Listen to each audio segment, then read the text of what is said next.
Siapa sebenarnya Matahari? Perempuan cantik kelahiran Belanda ini dikenal sebagai penari eksotis, simbol erotisme Eropa, dan mata-mata ganda yang berakhir tragis di hadapan regu tembak. Namun, benarkah dia benar-benar mata-mata berbahaya atau hanya korban dari kekuatan dan politik perang? Nama aslinya adalah Margaretha Geertruida Zelle. Ia lahir pada 7 Agustus 1876 di Leeuwarden, Belanda.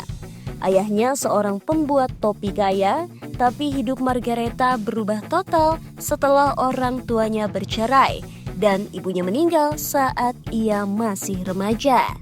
Di usia 18 tahun ia menikah dengan seorang perwira tentara kolonial Belanda bernama Kapten Rudolf McLeod.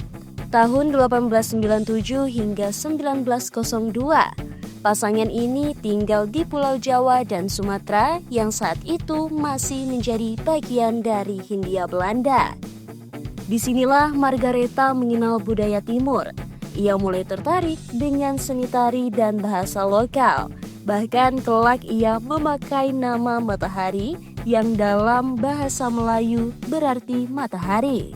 Namun kehidupan rumah tangganya tidak bahagia. Anak laki-lakinya meninggal misterius diduga diracun pengasuhnya. Ia pun kembali ke Eropa dan bercerai pada 1906. Margaretha memulai hidup baru di Paris. Ia mengklaim sebagai putri dari India Timur dan tampil menari dengan gaya eksotis, kadang bahkan tanpa busana. Sebagai matahari, ia cepat menjadi sensasi di Paris dan kota-kota besar Eropa. Namun, di balik pesona dan ketenaran, ia kesepian, terlilit utang, dan putus asa untuk kembali mendapatkan anak perempuannya. Tahun 1915 di tengah Perang Dunia I, Matahari didekati oleh seorang pejabat konsulat Jerman di Den Haag. Ia diminta menjadi informan dengan imbalan uang. Namun yang rumit, tak lama setelah itu Prancis juga mempekerjakannya untuk jadi mata-mata. Artinya, Matahari berada dalam posisi mata-mata ganda. Menurut pengakuannya, ia tidak pernah memberikan informasi vital. Bahkan informasi yang ia sampaikan ke Jerman dianggap sudah basi.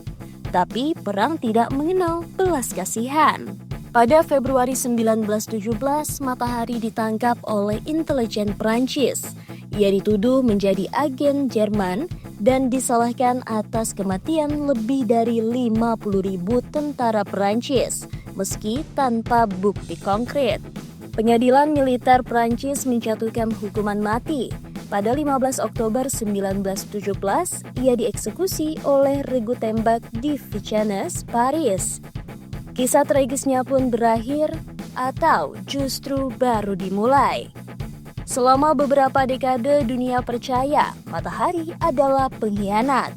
Tapi tahun 2017 dokumen rahasia Prancis dibuka. Hasilnya mengejutkan. Banyak pihak menyimpulkan bahwa ia tidak bersalah.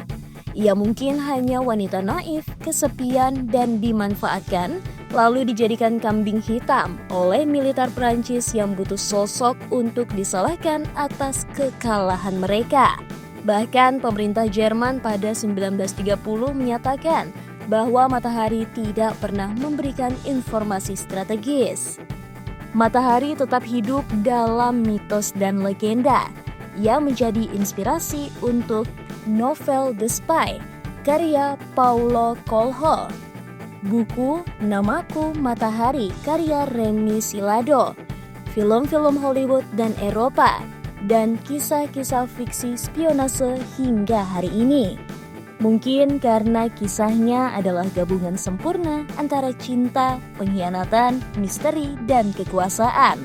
Matahari bukan sekedar penari, bukan sekedar mata-mata. Dia adalah simbol bagaimana perang bisa menghancurkan bukan hanya negara, tapi juga manusia biasa.